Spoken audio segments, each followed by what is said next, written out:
루카가 전한 거룩한 복음입니다.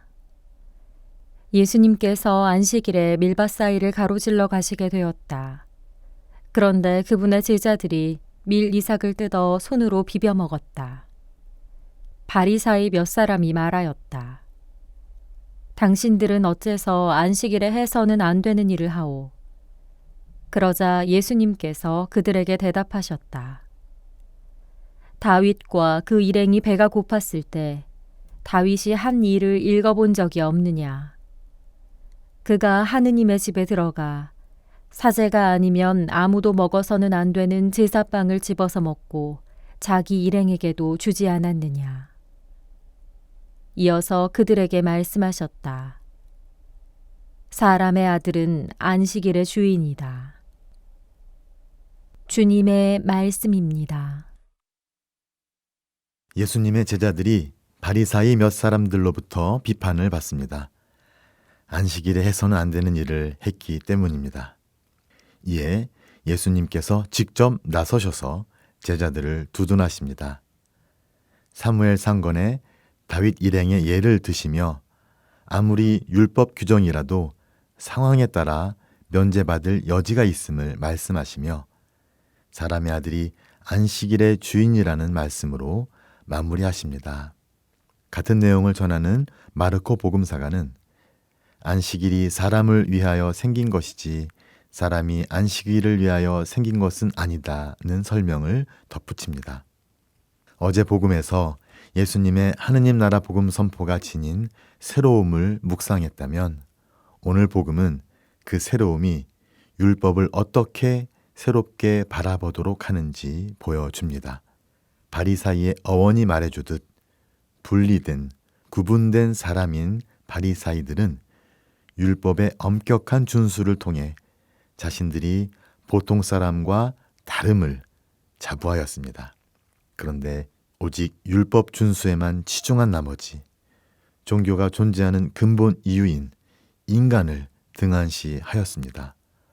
오히려 율법의 정신을 망각한 채 그 세세한 규정의 준수에만 집착하도록 함으로써 인간을 자유롭게 해방시키는 것이 아닌 인간을 속박하고 얽매이도록 하는 우를 범하였습니다.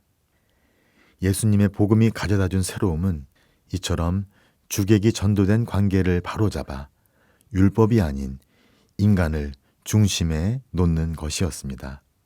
물론 율법은 그 자체로 하느님의 계명이며 하느님과 인간을 사랑하는 삶의 길로 안내하고 있는 것입니다. 그러나 그것이 하느님을 만나게 하고 그분 자녀로서의 삶을 살도록 하는 것이 아니라 오히려 속박하고 구속하는 것이라면, 그리고 율법을 타인을 비판하려는 도구로 삼거나 자신의 업적을 내세우려는 용도로 사용한다면 그것은 올바른 길에서 벗어난 것입니다. 예수님은 사람의 아들이 안식일의 주인이라고 말씀하시면서 모든 활동이 인간을 위해, 인간을 살리기 위해 존재하도록 바로잡아 주십니다. 예수님의 전체 복음 전도 여행의 중심에는 율법이 아닌 인간이 있었습니다. 그분은 인간을 살리기 위해 오셨고 진정 인간다운 삶, 하느님 자녀로서의 거룩하고 품위 있는 자녀가 누리는 자유로운 삶을 살도록 가르치시고 실제로 그 길을 걸어가셨습니다. 그분이 사람을 살리시는 방법은 병과 죽음, 죄와 악으로 인해 상실된 믿음과 희망과 사랑을 사람들 안에서 회복시키는 것이었습니다. 그리고 그분은 오늘도 우리 삶 안에 오셔서 병들고 망가진 우리들의 삶을 가엾이 여기시며 우리 안에 믿음과 희망과 사랑을 새롭게 회복시켜 주십니다.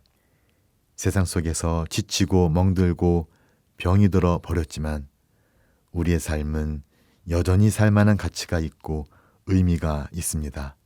우리는 우연히 나타났다가 한순간에 사라지는 존재가 아니라 하느님 아버지께서 영원으로부터 열망하고 바라신 없어서는 안 될 반드시 필요한 소중한 존재들이기 때문입니다.